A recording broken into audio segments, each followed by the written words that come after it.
This is the voice of freedom. We are not one voice. We are many.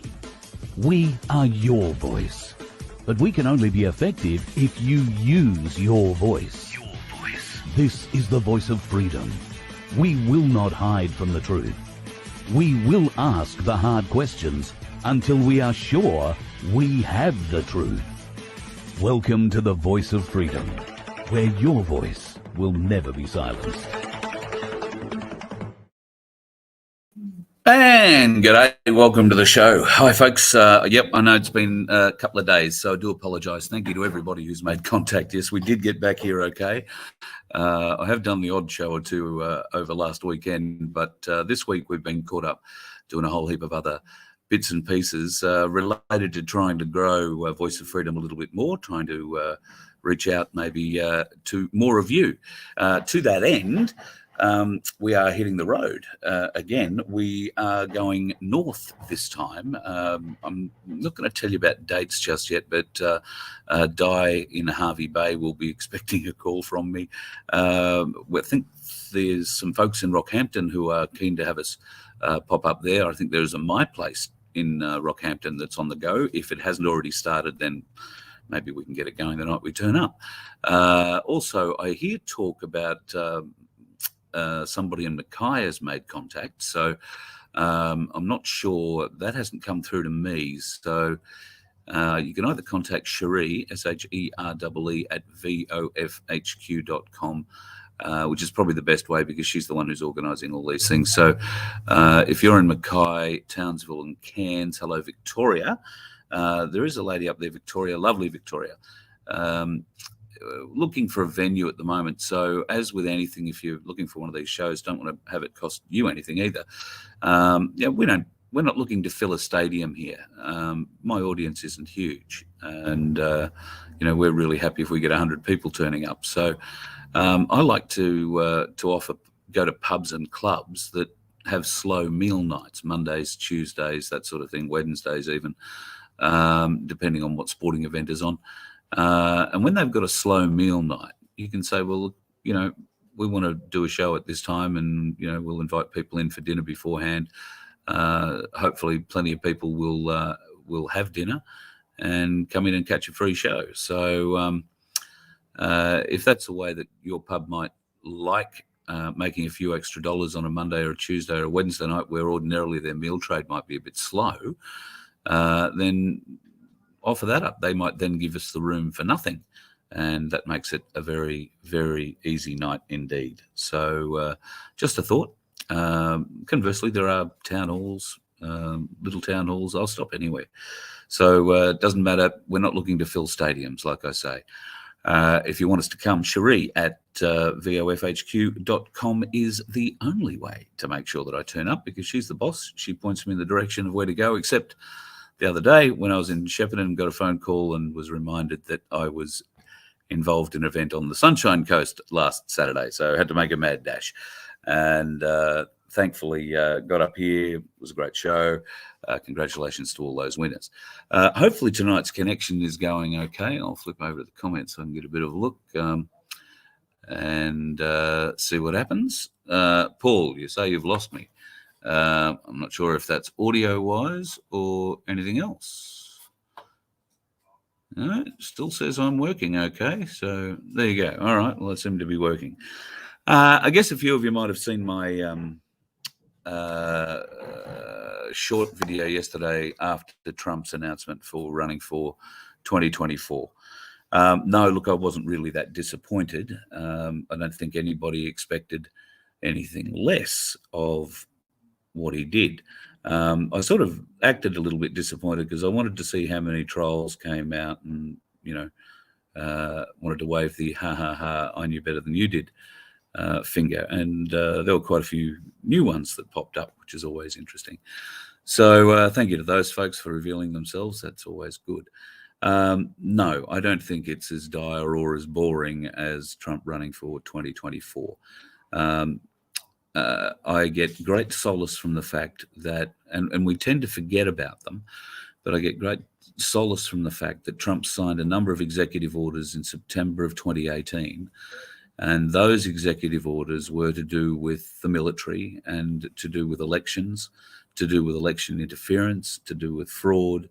And he enabled at least 2, but possibly more agencies to keep an eye on elections from that time on. And now I think what's happened is we've seen a number of plans that have been working in the background, if you like, as a movie plot, coming to fruition. I think Trump's announcement yesterday was more to do with the fact that things are going to happen. They had to take back the House of Representatives during the election. I mean, there was talk of a red wave, and I'm sure that there will be further talk about that red wave in the not too distant future.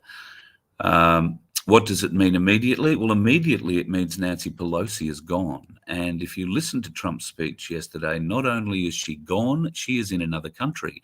In fact, she has been fired and is in another country. Now, that's what Trump said. Now, Trump, many of you sitting in the chat and many of you not brave enough to type anything in the chat, will be saying, so what? Well, look, Trump talks in code and quite often has spoken in code. Little things like you see me playing here with my fingers, that could all be code. If you don't know what it's doing, what it's meant for, then it means nothing to you. It looks like I'm just tapping myself on the shoulder. You might also notice there's a ring I'm wearing tonight. I don't know if you can see it. There is a story to this ring. Now, I haven't told this story. I've kept this story quiet because I was quite amazed by it. But recently, while in Tasmania, well, not while in Tasmania, I got on a plane in Tasmania. I was wearing this wind cheater from the Cali, which I, didn't really get out of. I've got to be honest, while I was in Tasmania, it was bloody warm. This, I had gone through airport security at Hobart twice. So I'd had to empty all my pockets and everything.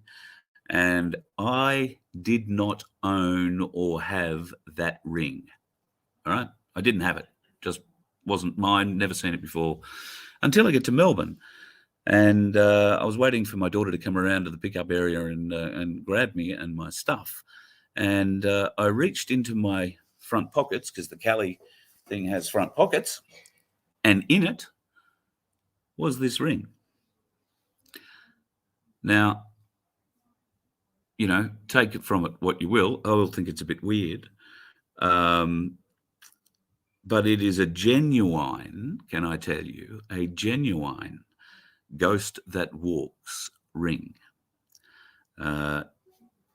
I imagine it's probably for a kid because the only finger I can fit it on is that one. And I don't have especially large fingers. But I found it terribly interesting, the logo of it, as many people will. So talking about code, that's just weird. Thank you very much to the people whoever did that.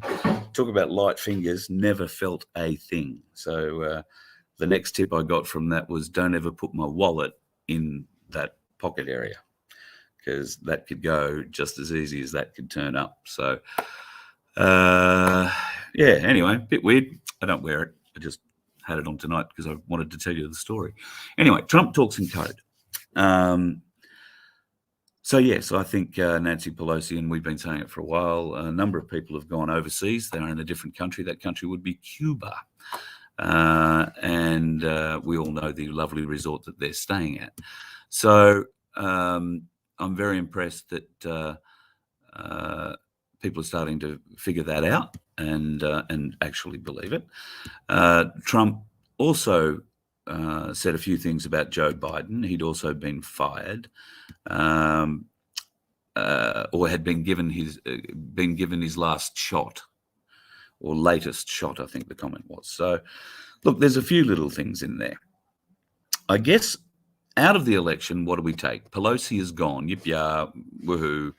The Reds have the House and the Dems have the Congress. Well, the Congress is great, except it doesn't really do very much. It might be able to stop a few things, but I don't think it's going to stop what's coming. And if you don't understand crypto, I'm going to start talking about the FTX thing in a minute. Don't get put off. Crypto is not, this isn't about crypto. You don't have to know anything about crypto. All you have to know is a lot of money has been passed through a company called FTX and a couple of other of its subsidiaries. And when I say a lot of money, I'm talking billions of dollars.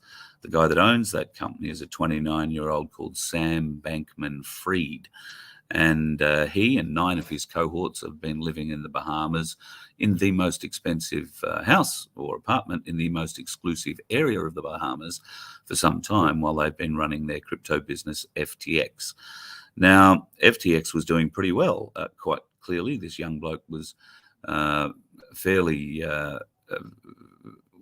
fairly significantly skilled when it came to creating a cryptocurrency. He had some people around him, all young, that he'd met going through university or college, and they seemed to know what they were doing. Now, whether or not they knew what they were doing, or they were just well funded from other sources, is yet to be actually found out. However, that young bloke, Sam Bankman-Fried, 29 years of age, was the second largest donor to the Democratic Party behind one George Soros.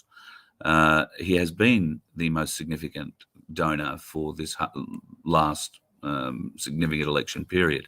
So from 2020, which I guess means 2019 onwards, he's been a very significant donor. Now, one of the companies that has invested heavily, along with the people who've invested heavily in FTX as a cryptocurrency, one of the countries that is invested in it is Ukraine. Now, the Ukraine have been accepting a great deal of money in the billions of dollars from America, from Joe Biden, happily handing over checks for 39, 28, another $100 billion here. Who cares? It's not his money. But it soon will be, as it turns out.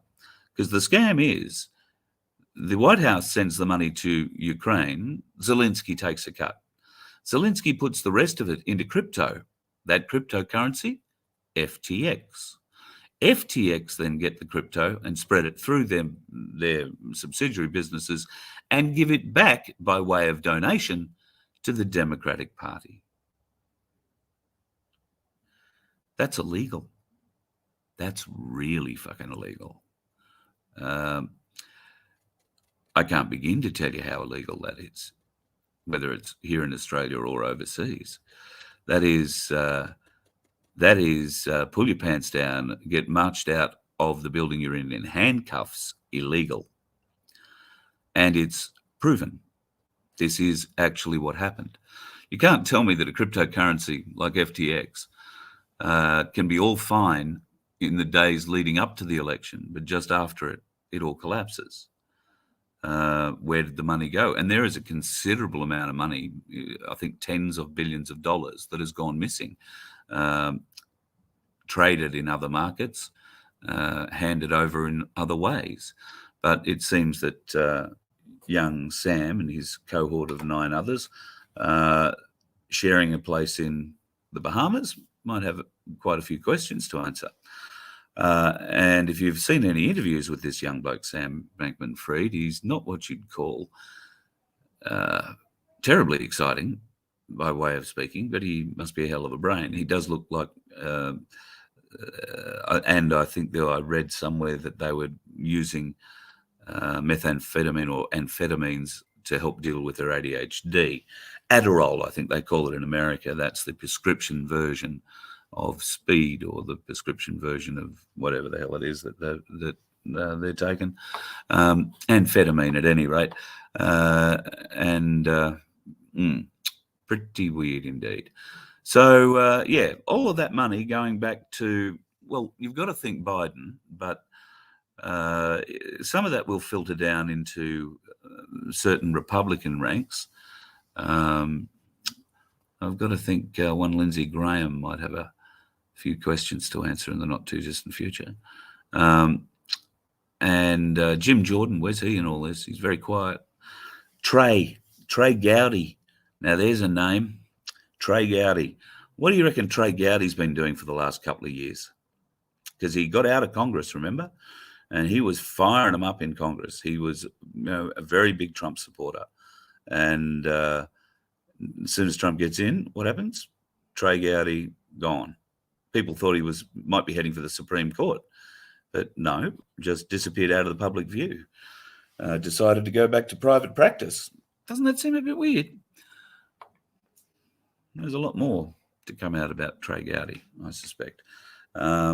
You might also remember that there is another person, and her name is Sydney, and she has been instrumental in quite a number of things that are going on in the background.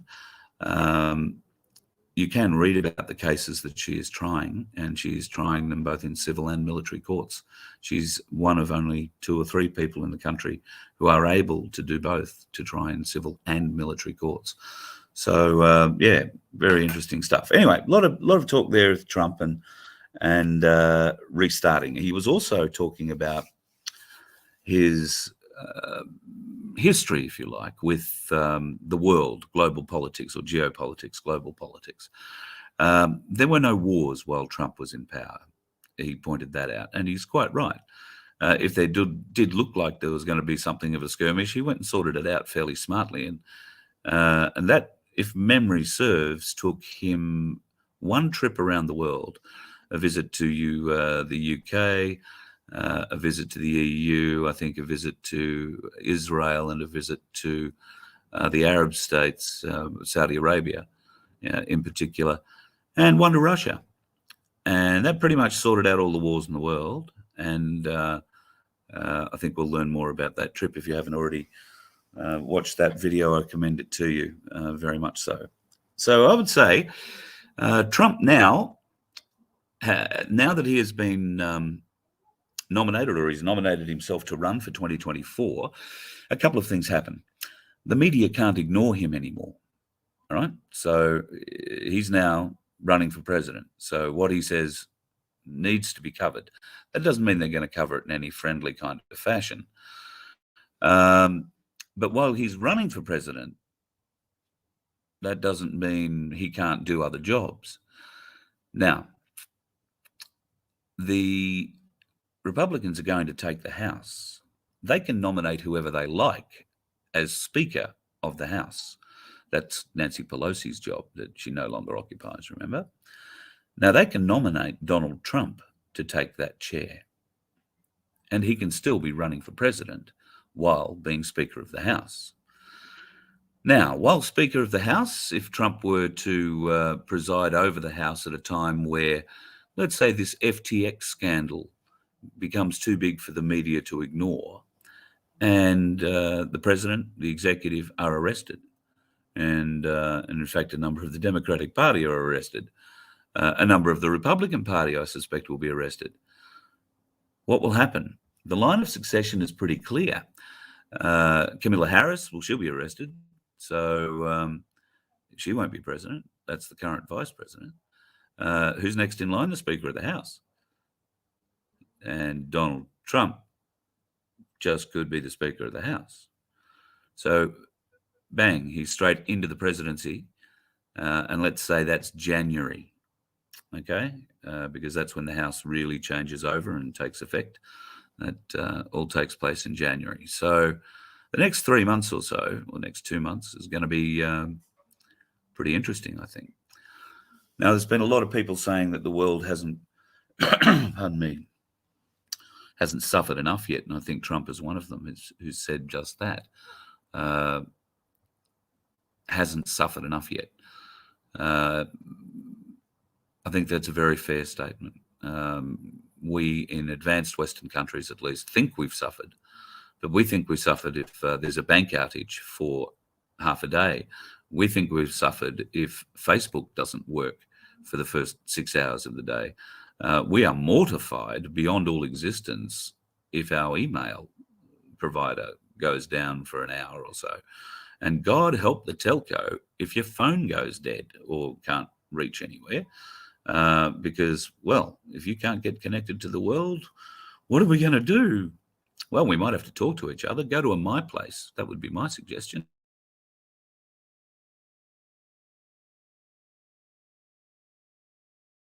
My place. They are setting them up all over the place all the time.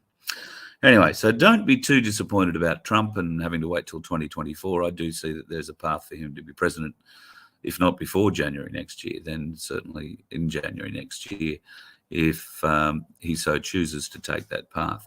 It also leaves the military out to do all the talking. It leaves Trump clean and free, away from all the conspiracy theories. He's simply just been nominated to take over the Speaker's chair, and he happened to be running for president. Woohoo. The military will be the ones who tell this story. It won't be coming from Trump.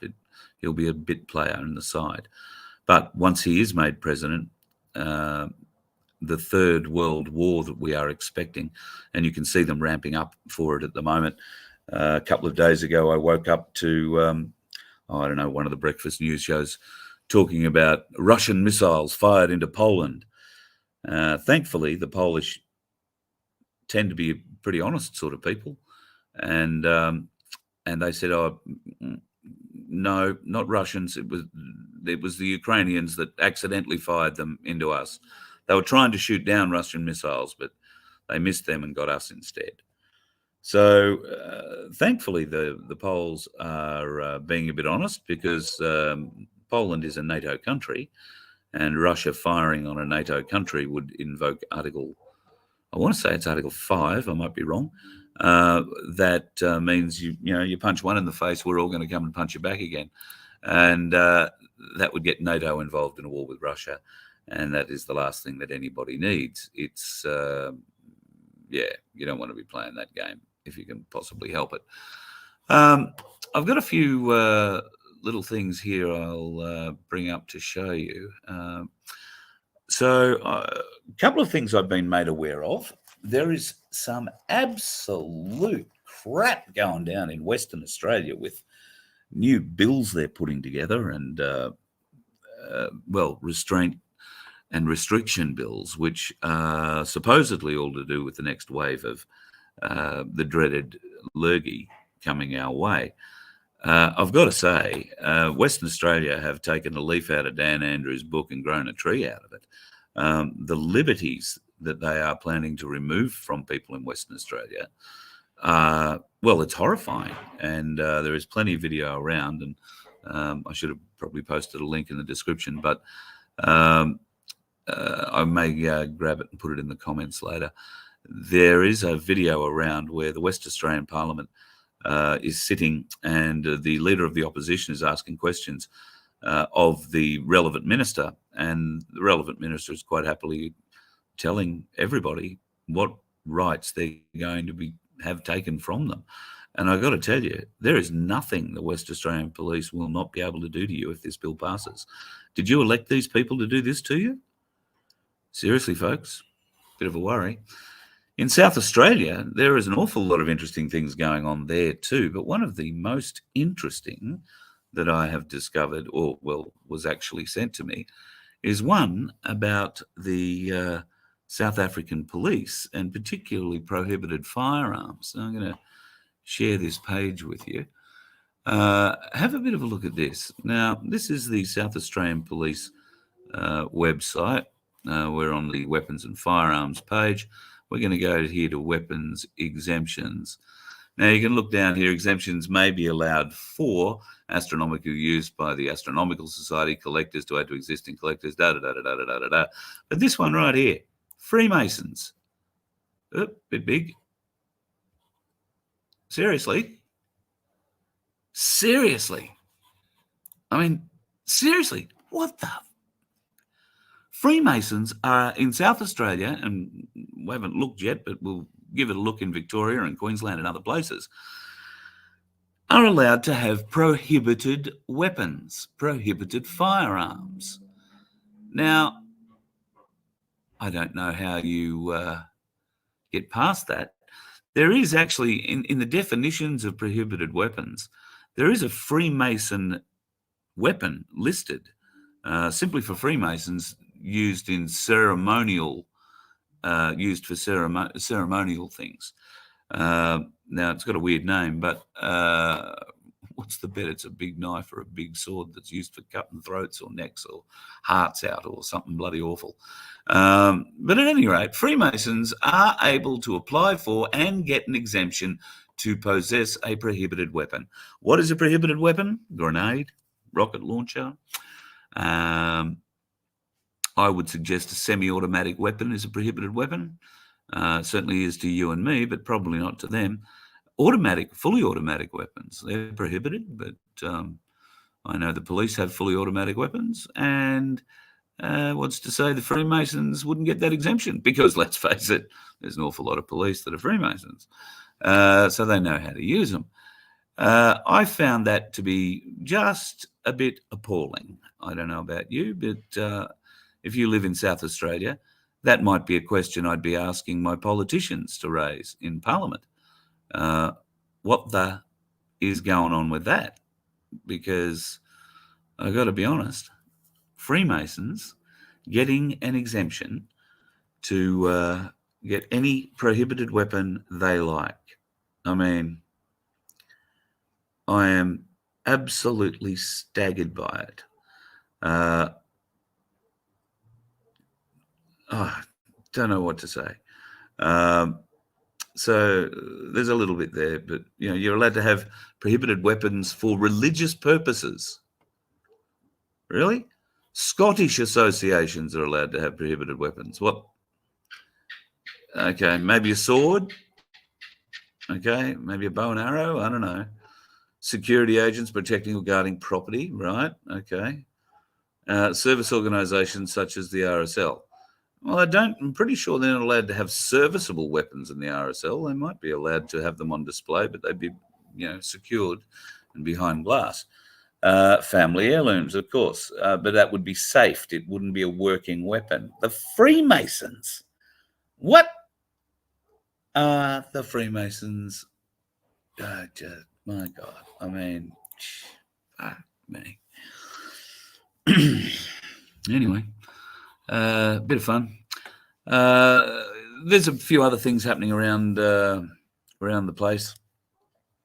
There's been a lot of talk recently about ships, not just the ones that seem to be involved in climate modification. I'm not going to call it change anymore. It is climate modification. If you're stupid enough to believe that contrails are contrails, not chemtrails, then, I think you'll be accepting the fifth booster that's on its way shortly. They're going to ramp up that conversation very soon too, folks. They're going to ramp it up pretty hard. They're going to make it very difficult for those of us, I think, that are unjabbed to get around. And if West Australia is anything to go by, they're going to come for you. They've got laws in place now that allow them to come for you. And in fact, we had, although they were only stories, I never saw any vision of it. And in this day and age, everybody has a phone that can take video. I didn't see any video of the supposed West Australian incident where a bunch of Indigenous people in a park in a small town somewhere were being held at gunpoint and injected. I haven't seen any proof of that anywhere. So if you have it, please send it to me. But I certainly know that West Australia now has the laws in place to do that if required. They may not put a gun to your head, but they are able to have 6 very large officers hold you down. And my advice would be, if they've got you held down like that, don't struggle, because one of those bastards, the one sticking the thing into you, gets it into your vein and not a muscle, then you're going to be in a lot of trouble, because you don't want that shit straight in the vein. That's what people are doing the ant dance for when they're at the jab centres. It's gone straight into the vein, and it doesn't deal well. The body doesn't deal with it well when it goes straight into the vein. I can also be pretty confident in suggesting, just my opinion, but I'm pretty confident we're going to get a healthy dose of whatever it is they're going to be injecting. So there's going to be a lot of people who will fight back for that. and God bless you. I think a lot of us will be doing just that. Not going to have our body autonomy taken away from us by anybody. And we'll have a lot more to say about that, I'm thinking, in the not too distant future. When I was down in Hobart, went for a bit of a walk along Constitution Dock with a friend down there, and beautiful part of the world. I was interested to see that there was a New Zealand naval ship in. Not unusual to see other countries' navies visiting, and the Tiamana, I think, is the name of the frigate, I want to say it was, that I saw in there. However, it may have left now. Something bigger has arrived. The Americans hit town the other day. That's an amphibious assault ship. We have one of those as well. In fact, I think now we might have a couple of them. And amphibious assault ships are usually manned pretty much entirely by Marines, Marine recon units, and they are capable of having up to about 5,000 people on them. They're not an aircraft carrier, but they are, well, sort of similar looking, and they operate in a similar way. It's just that they can put a lot more boats in the water, and they can run a lot of helicopters off that flight deck. Helicopters of all different shapes and sizes, including those big Ospreys that are just amazing pieces of engineering. I'm simply amazed that they fly at all. So Americans are in town in Hobart. I think there was one in Sydney, and may well still be tied up at Garden Island in Sydney. Haven't been to Brisbane and had a bit of a look around there, but we might find there could be a submarine. I know that submarines do come into the Brisbane port. They do so very quietly, and they do not announce their arrival. They don't want lots of people running down to the port trying to grab a glimpse of a submarine, but there might be some boaties who are heading out through the mouth of the river and get a bit of a look at it. If that is the case, love to see the photos. Always keen to see submarines. And if you've got one or two in your port at the moment, let us know. Love to see it. So I'll go back to the comments and have a bit of a look here and see. I did see a few to kick it all off with. Why are they letting January 6 supporters rot in prison, Stuart? I think Paul answered you there. They don't have authority until they gain back the House to shut down that whole bullshit thing. So that's why they're still sitting there. Metal says, why are we waiting for a group of mythical white hats to save us? We'll be waiting a long time. Hundreds of years of meticulous, careful planning, psyops and strategy won't easily be undone. No, you're right about that. What we have for us is the benefit of technology and communication over great distances.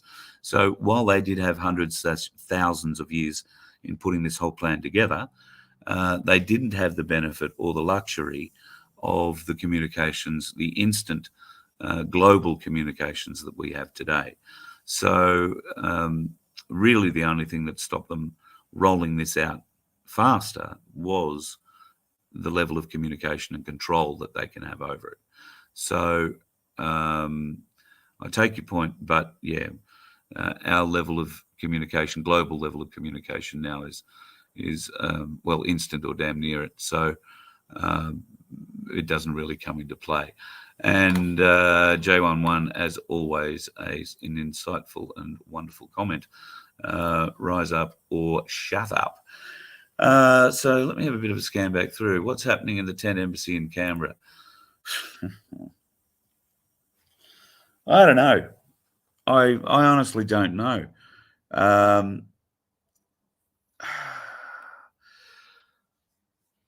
don't even know that I really want to talk about it because I don't know enough about it. And I got suckered into something over the weekend with it, and I'm a little wary to get into it. I don't understand the complete politics of what's going on there. I understand that one Indigenous family has, if you like, the rights to the tent embassy grounds or that area. And it is a paid position. The government are paying that family. And when we say family, we mean probably a fairly large group of people to stay there and keep the sacred fire going. It's been going for 50 years. Now, I don't know who arranged that, how that was arranged. I have a vague recollection of the original tent embassy sort of going up 50 odd years ago. A couple of recollections of it being pulled down and put back up again. But my understanding, the gist of the problem is one family seems to have control and influence over that area, and there are many others, many other tribes, many other families, many other groups that believe that it's open to us all. Now, from my understanding, last weekend, Jenny went down to reclaim it because it had been deserted, and the eternal fire, the sacred fire, was down to its coals.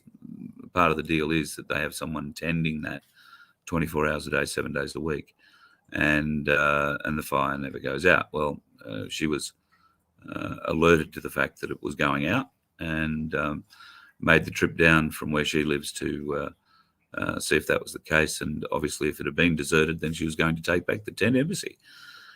Now, I don't know what authority she works under. I don't know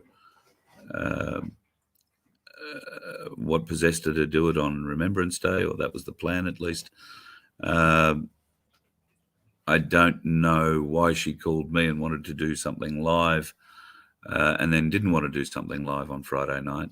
Saturday, I was unable for other commitments, and Sunday, Sunday turned into something else. And the Galactic Larrikins, you can go and check out the Galactic Larrikins channel here on YouTube, and you'll be able to see exactly what went on. They've filmed everything, and it'll be all up there for you to see, including the rather interesting lady who was telling everybody today or yesterday that white people don't belong at the tent embassy, and then had a bit of a problem with Neo, who was trying to be friendly, as Neo is, but she's either not a dog lover or likes to greet them with a knee. But yeah, Neo copped one to the chest. He's all right. Don't worry about Neo. But yes, you'll be able to find out exactly what happened on Sunday. Particularly, there was a large meeting. There was a gathering. Jenny, if you remember, was calling for elders. Now, if memory serves, and I'm sure Cherie was right because it's her memory I'm telling you about here, she was in Canberra when the elders came down, and those elders came in a bus, big four-wheel drive bus that had been driving around for a month, picking them up all over Australia, and brought them to Canberra. And there was a meeting. I think Ricardo was at that meeting. They spoke, and everyone agreed, the elders of the nation agreed, that place, that tent embassy, belonged to all Indigenous Australians. And that means white or black, whether you're born, well, you have to be born here to be an Indigenous person. But white or black, the elders of the nation agreed that the tent embassy was the property of all the people, all the Indigenous people. So there is obviously some element of disagreement going on there, because there is a family, just one family, that is in charge and is paid reasonably well, I'm led to believe, to maintain the fire, maintain the tent embassy, and they've taken it on as something of a, it's their own now. So I believe that's what Jenny was trying to fix. I don't know whether or not she had any luck fixing it. I don't know what the next step is. She was calling for all the elders to come together. Well, all the elders came together in February in Canberra. They were brought there especially for that, just that very thing. So, yeah, a little bit confused about what happened in Canberra last weekend, and I haven't had an opportunity to either speak to Jenny or Auntie Glenda, who was there, and I believe was pretty solidly abused as she walked through a line of the family members who are currently in charge of things down there. So I don't know. Don't know about Canberra. Don't know about it at all. It's a very, very weird place. And I get a terrible feeling when I'm in there, when I'm there. Yes, American warships Well, not just American warships. At the moment, it could be warships from, well, I don't know if all 43 nations in the alliance have navies, but certainly you can expect to see warships from Japan, from New Zealand, from Indonesia, the US. I'm not sure that you're going to see any from the UK. I don't think you'll see any. Well, you might see some from France. A few other smaller countries. Vietnam, I believe, may have some ships, and if not ships, then submarines. Vietnam apparently builds submarines. Who knew? So yeah, there's quite a few things floating around our coastline at the moment. So we'll see what happens. Yeah, now that's an interesting one. I heard that too. Fitz are towing. They've advised 17 ports are closing Australia-wide. No employees allowed at the workplace at all. All shipping is halted. So people have been wondering about the supply lines. In America, if you go to any one of those ship tracking apps and have a look at America, you'll find it is surrounded by thousands of cargo ships. They are not allowed to dock. They're not allowed to enter port. There is a reason for that, and that relates back to the executive orders that I was talking about earlier that Donald Trump signed in September 2018. This is also a way of bringing the Chinese CCP to heel, because that's effectively stopping their cash flow while they're having to pay out a great deal of money. It costs money to keep crews on ships. It costs money to run those ships, and it costs big money, I can tell you, big money. So to have those ships just anchored off the coast, probably just outside the territorial limit of 12 miles, I suppose it is, then yeah, that's a big deal. So if you have a look on a shipping app and just see how many ships there are around America, all good. Now, 17 ports in Australia closing. What's that going to do for our fuel supplies, folks? Where do we get our fuel from? I can tell you, it comes in on ships, and it comes in on ships from Singapore. So we have 2 or maybe 3 refineries in Australia. I'm pretty sure it's only 2. They've been decommissioning them for ages. So we're going to run into a fuel supply issue, is my guess. Now in Australia, that is a significant thing because everything is a bloody long way from anywhere else. The price of fuel currently, at least for diesel, in the area that I'm in, is around $1.32. $2.32 a litre. But it has been as high as $2.49. While we were on the road, I think that was about the most expensive. We paid $2.50 a litre, $2.49.9. Thankfully, haven't seen those sorts of prices again. That was only in one place, and we really had to buy it. Didn't have a choice. But generally around the $2.35 range for diesel. I have seen the fuel price, the petrol price, down a bit, down into the 180s. But I believe that's for the specialised, E10 won't hurt your motor, E10 fuel. That was a real cough. So yeah, fuel prices fluctuating, but it won't matter. They're all going to go up, and you can expect, I think, maybe by Christmas, we can expect that there'll be a bit of a pinch happening on fuel. What's that going to do for our transport industry? Well, it's going to slow it down to buggery. What's that going to do for our beer sales? Oh, I seem to recall when I was a kid living in Victoria, every year, from about November, Carlton United Breweries workers would fire up and say it was time they had a pay rise. And or there was something for Christmas or whatever. The union had demands, you know. And of course, the company held out. And every Christmas, there used to be a beer strike in the lead up to Christmas. And I've got to say, they did get serious about it at times, you know. And if you like your beer, it could be quite frustrating. I lived with at Christmas time particularly. We had a family who'd turn up from all over the place, and a couple of them were pretty reasonable drinkers. You took their beer away; they didn't like that at all.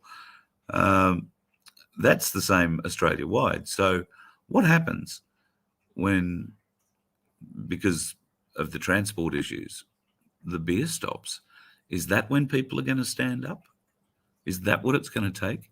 When the pub's got no beer, we're going to go and sort this mess out, finally, once and for all. I guess if that's what it takes, I'd support that. Yes, I can see Sue says she's stocking up. Well, look, Sue, I think that's a great idea, but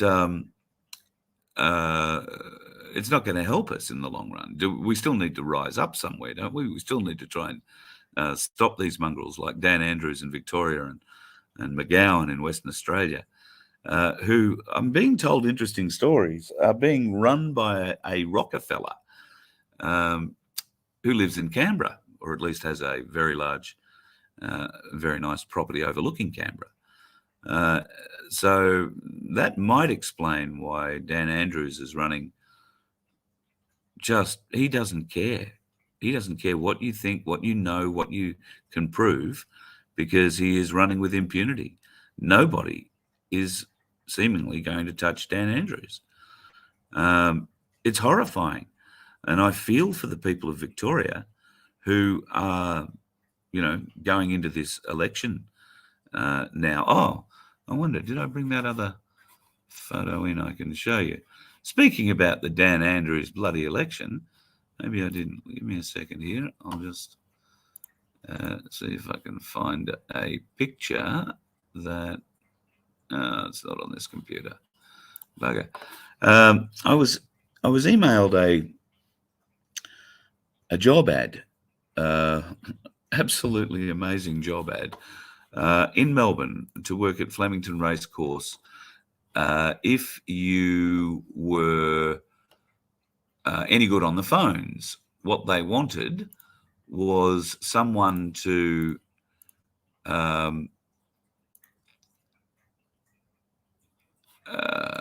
a sec, I might have it here. Looks like I do. Give me a second. I will upload it. It'd be much easier than me stumbling my way through trying to tell you about it. Gee, isn't that good? You hit download and save and it doesn't download and save. Maybe I need to save it as something else in a folder I'm looking for it in. That would make it much easier. There we go. I'll upload that. So they're looking, if you're any good on the phones and you don't mind phone selling, this could be the job for you. Check this out. Hoban are currently recruiting staff to work for the state government elections across Victoria commencing on the 11th.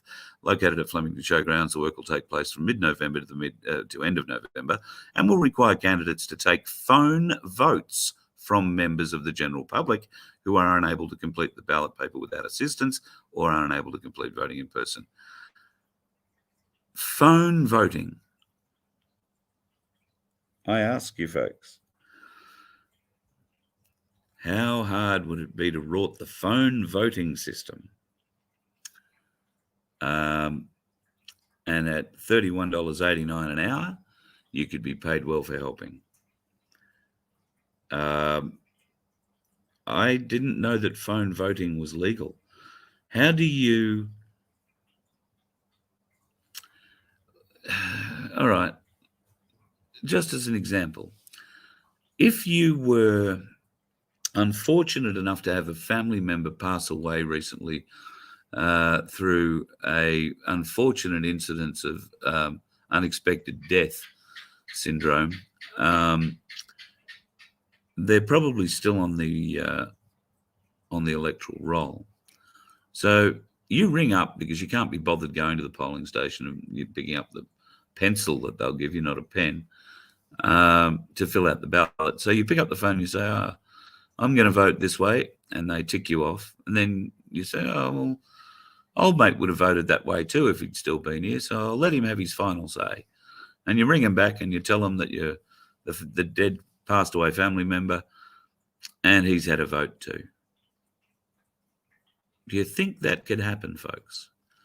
Do you think that the state government of Victoria are so on it that they would be over the death roll and matching it up against the electoral roll before this election? How many dead people are going to vote by telephone this election, folks?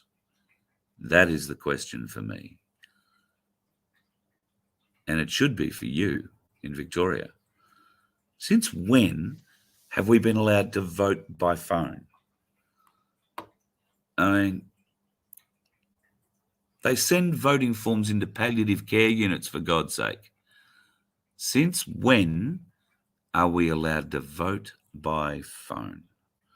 I mean, it might be a regular thing. I don't know. I have never heard of it. It just seems... Phew. And vote in pen. I think Rob put something out there. Vote in pen. Don't vote in pencil. Vote in pen. They cannot mark your vote invalid for voting in pen. Just, don't draw a dick on it or anything stupid. Make it work. People in Victoria. The biggest thing is, the biggest thing is trying to keep the bastards honest, folks. And if you know that the rort is in, doesn't matter. Go and vote. Go and vote against Dan. Preferably vote for an independent, and stay clear of any parties, including independent parties like IMOP and whoever the UAP are backing. Voting blocks too. Yeah, that's the other thing to talk about. There is also a corruption in the voting blocks, like churches, swimming teams. They do. It's quite often that the minister, more particularly, I suppose, in Catholic churches, but it may well happen in them all over, will tell you which way to vote. The good Lord has told me that, to keep God-fearing people doing God-fearing things, we should be voting this way. Praise the Lord, pass the plate. I think, worthwhile keeping that in mind. I think the Victorian elections are going to be amongst the most corrupt of our history, if not the most fraudulent in our history. I can only hope and pray that we have the same level of cyber and other oversight as what happened in the recent midterms in America. And I'm pretty confident we do. In America, the Marines have a cyber command unit, or a cyber command it's called. 14 cyber command units were deployed to 14 states during that election. They monitored everything, every ballot, every electronic vote. They started discovering anomalies very, very early on in the count. And in fact, only 2 hours in, they discovered there was a 35% discrepancy coming out of just one area alone. So they went and investigated that and found that there was a machine that was essentially changing things it shouldn't be changing, and it was connected to the internet, which it shouldn't have been. They've discovered there were a lot more of those machines. Many people in America had trouble voting, particularly in California, some other places too. Turns out the voting machines didn't work correctly on the day and were shut down. People were told that they couldn't vote at that polling place. If they wanted to vote Republican, they'd have to go somewhere else and vote, or not vote at all. That happened in over 50 different polling places. and that was only a few days ago. The investigations probably got further and further. Many other investigations at polling places where people were actively turned away because there was no Republican representative to hand out the how to vote cards. So therefore, if you came to vote representative, you couldn't get a how to vote card. Therefore, they didn't allow you in the polling place to vote the way you wanted to. Only in America, folks. Well, probably not, as it turns out. I think very likely in Australia as well.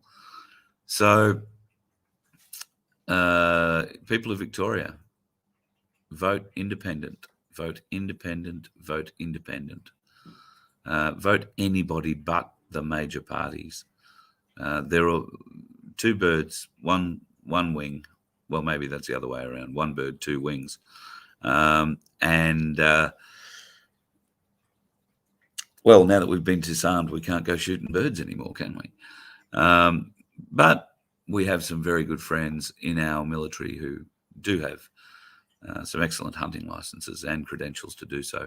And let's hope that they're keeping a very, very good close eye on what's happening in Victoria. I'll wrap it up there, folks. I don't think I've got too much more. A lot of folks are inquiring about people's trust in different states. Now, I had an email from Spiros today. Let me just try and find it. The gist of it is, and I'm going to be getting Spiros on in the next little while. He's very busy at the moment. One of the problems that I had yesterday, I had to go down to the Gold Coast, and I caught up with Michael Offey. That is the brother of Paul. Paul, you might recall, is the owner/driver of the truck that was impounded, if you like, by the police in Canberra after Paul and the Aussie Cossack drove up a street incorrectly. Now, Paul was in court today. I haven't found out yet what the upshot of that was. It was really only not a directions hearing, but it was a hearing to do with representation. And yesterday was lucky enough to be sitting in on the plan on how they are going to formulate Paul's defence. Paul is in some serious trouble. As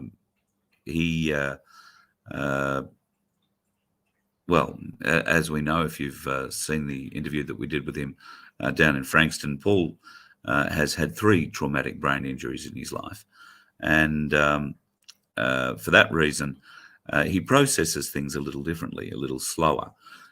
He is by no means lacking in intelligence or means in that regard. He's still quite competent physically. He rides a motorbike, can drive a truck. But when you're talking with Paul, he can be a little bit slow. Thank you, Sunflower. He can be a little bit slow and laborious, not laborious, but just plodding along as he tells his stories. And he has a very reasonable short-term memory issue. So anything that really happened with Paul should, I think, focus on his abilities or lack thereof them at the time to process information quickly. Also, the quality of the information that he was given leaves a lot to be desired. Now, I say that because I have seen the video and the police instruction, the police direction to Paul is not what I would call terribly clear at all. So Paul needs a lot of help. If this gets to court, and there's every indication that these bastards are going to push it that far, what they're trying to do is drain him of money. And I've suggested that they need to weigh up, is it worth spending $450,000 on lawyers to get a $250,000 truck back?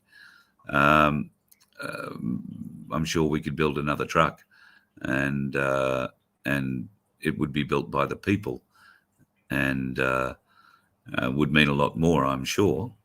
And I pity the poor person who buys this other one at auction. I have a sneaking suspicion it might be an ACT policeman or maybe a AFP officer, because there is some beautiful video of one of those blokes expressing just how much he'd like to own that truck. Very interesting video. Very interesting video. So, yeah, quite shameful what they're doing to Paul, and we'll keep you up to date with what's going on with him. Aussie Cossack is helping out. He's been able to introduce Paul and Michael to the Cossack's lawyer, and they're getting some advice there. They're getting advice from a lot of different places. Paul is being treated, or his truck particularly is being treated rather differently to a normal kind of seized truck. He has been seized under what they call CODA laws, and CODA laws are very loose. The police can, really play with them. So, not very nice at all. Yes, I did, Crunchy.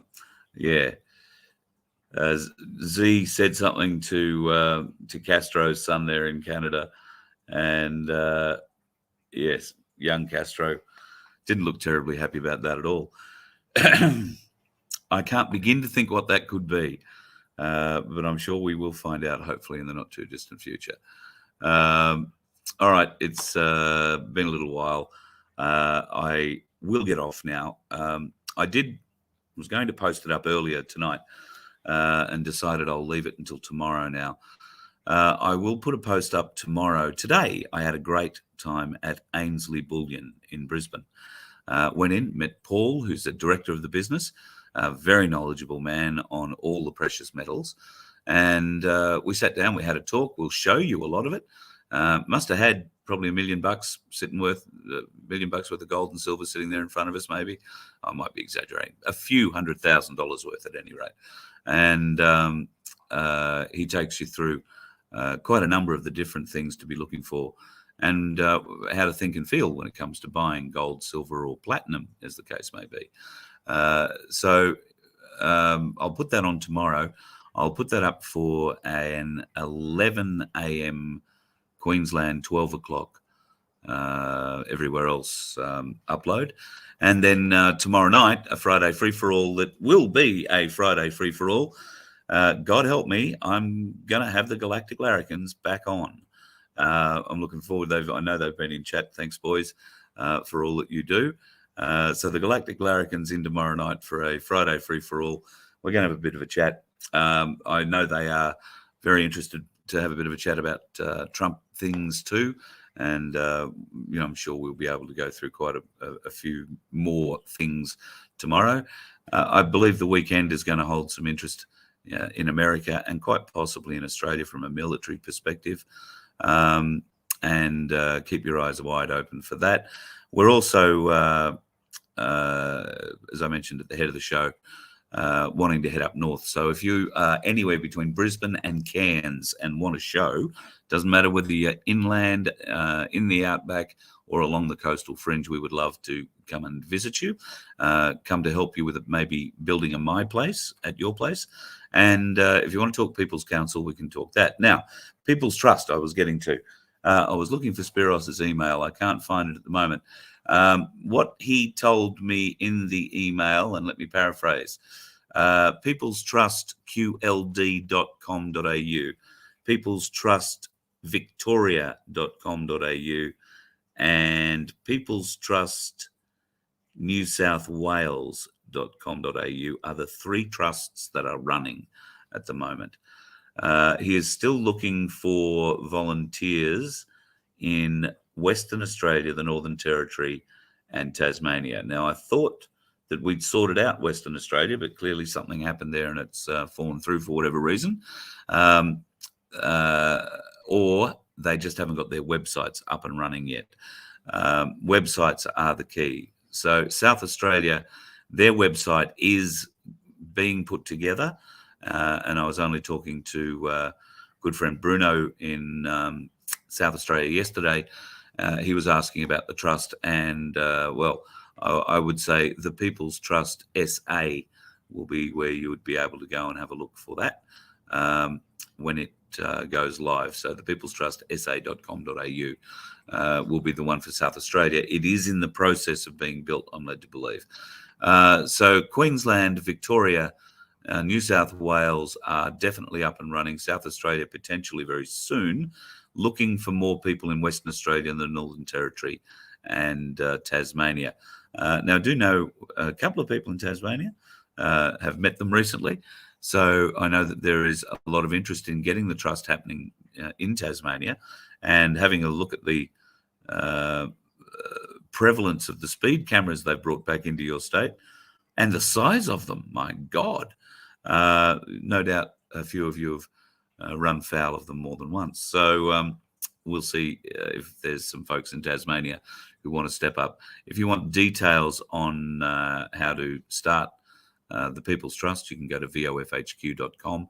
We've got them there. Or you can go to the People's Trust Victoria.com.au, and all of them there will be there. Or you can go to Darren Bergwerf's site, which is the Frankston People's Council Frankston.org. And if you go there and check that out, you'll find in the minutes there, you'll find details on how you can set up your councils. And I think he's got a few details there on how to set up the People's Trust. We are looking to try and get Spiros on in the near future, so we can have another chat about it. And certainly, if you have any desire to be part of this organisation, we need an administrator, a treasurer, and the legal arm, which would be Spiros. So if you're an administrator, and it's a big administrator's job, just be aware of that. This would probably suit a semi-retired couple or somebody who has the ability to deal with a bit of paperwork.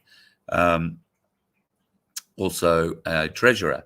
It does require some knowledge, so a background in numbers would be helpful. Accounting would be even more helpful. So they're the kind of people that we're looking for the trusts in Western Australia, Northern Territory and Tasmania. If that sounds like you, then send a note to Cherie at vofhq.com and we will pass it along to Spiros and he will be in touch.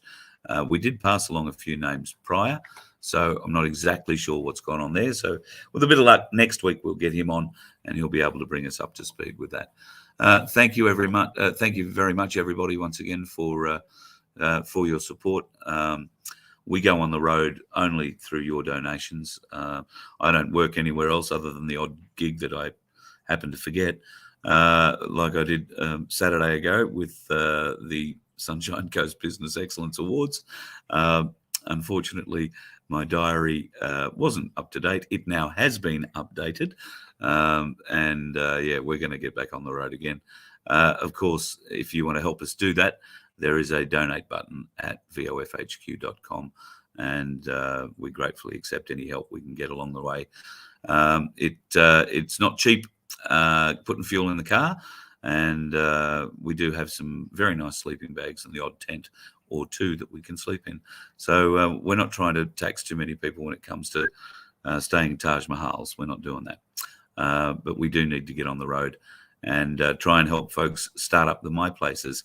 We're going to talk extensively about My Place tomorrow night with the Galactic Larrikins because we've all got some very interesting news coming up there, and it's all to do with My Place. We might even see if we can't get Darren Bergwerf on for a bit of a chat too. He might be busy. He's a very busy man going to Bendigo for a chat. Oh, hello, Bendigo. We are coming back to Bendigo. And Michelle in Katoomba, we are coming to Katoomba too. So shows up north, shows down south, shows over west. And when I say over west, don't know about Western Australia yet. I've got a funny feeling I'll get off the plane there and get arrested, never to be seen again. That's really the way things are going in Western Australia. It's quite concerning. South Australia, though, we are looking at coming to South Australia in January, folks. So if you are in South Australia, thinking you might like to catch up a show, at the moment we're going to be looking at maybe 3 or 4 different places. I'm going to have a talk to some people in Mount Gambier. I'm going to have a talk to some people in Murray Bridge, and we might do one south of Adelaide, down near Victor Harbour, or in Victor Harbour, somewhere down that way, and head our way up into Adelaide, or maybe even north of Adelaide for another show. There has been talk about going to Cuba PD. Cuba PD in January. How good's that got to be, eh? I don't know. We might find out. I think it's hotter in February. Probably be February by the time we get there. Anyway, we might go there. Anybody in Cuba PD want us to come to Cuba PD? We'll come to Cuba PD. We don't mind where we go, folks. The Galactic Larrikins are marvellous folks, have cars, will travel, and Neo is very good over long distances. We do stop and let the dogs out for a bit of a walk. It gets a bit expensive when there's 3 of us on the road, 3 cars on the road, I mean. We've all got to get to where we're going, and I can't do what we want Voice of Freedom to be without the Galactic Larrikins' help. It's not a one-man band, unfortunately. And we have some exciting news coming up, thanks to the folks for the super chats. Thank you very much. We have some exciting news coming up. We're getting an equipment upgrade. So we've done microphones. Now we've got to do a few other bits and pieces. We think you'll like it, but it's going to make it a lot easier for us to turn up at your place and do a great show, and potentially turn up just about anywhere, any bend on the side of the road and do a show. So we're looking forward to having the opportunity to do that with you. If you'd like us to come, Cherie is the lady to talk to. Cherie, SHEREE at VoFHQ.com. She's the touchstone for all things Voice of Freedom, and organises me marvellously well. She has been a little bit off colour recently, so just take your time with her, be a bit gentle. She's only getting back on her feet. So love to you, Cherie, and hope to see you soon. We will be making our way down through Singleton. I had a bit of a chat with Brad the other day. The Cali Ball was a big success. Nice to see Patrick, who called in at the Cali and acted a bit like Santa, was throwing around presents. Good on him. Thanks for that, Patrick. And looking forward to seeing Brad, Shane, and the rest of the crew at the Cali Hotel again soon. Should be down in a couple of weeks, folks, and we're going to go to Michelle's place in Katoomba. Now, that's going to be a very intimate little gig. Michelle did some singing after our Penrith event, and boy, can she sing. So we're going to have, well, some music. If it's original, you'll hear it. If it's not, then you're just going to have to be in the audience. And might have a guest artist coming along with us there for that one too. So something happening there in Katoomba. I think we probably have to go back to the Cali and do a show if we're driving past. And there was talk in Tamworth that we're going to go to Tamworth. So if you're in Tamworth or around that area, let Cherie know. We might come down the New England Highway instead of the Pacific this time, and stop a few places down there. Would love to catch up with the folks who've been pretty badly hammered through the Northern Rivers too. I hesitate to go into those areas because I know you're just cleaning up, folks, and you just, you don't need to be stopped in the street or, have me turn up and distract you from, the hard work that you've got to do. Certainly, if we can help, you want us to bring a few friends, then I'm sure we can get a bit of a working party together and come into the Northern Rivers and still help clean up. I know you got hammered again recently, thankfully, not as badly as in previous times, but there is still a lot of pain, a lot of suffering, a lot of trauma that people are suffering in the Northern Rivers, folks. You may not be aware of just how bad those floods in Lismore were, but they were pulling bodies out of the roofs of houses for some time after the floodwaters started going down, and that's never a pleasant thing. And there was a lot of them. So, our thoughts are still with the folks in the Northern Rivers of New South Wales and around Lismore particularly. On that rather unhappy note, we will end for tonight. I've only had 3 goes at trying to finish up. This time, I bloody well mean it. It's been fun talking to you folks. It's been great being on the road. Can't wait to get back on it. I will tell you, I do have a dash cam I am making a video of those dickheads I keep talking about on the roads. I don't think you've been one of them. Keep it that way. You let one ant stand up to us, then they all might stand up. Those puny little ants outnumber us 100 to 1. And if they ever figure that out, there goes our way of life. It's not about food. It's about keeping those ants in line. That's why we're going back. Does anybody else want to stay? Let's rock!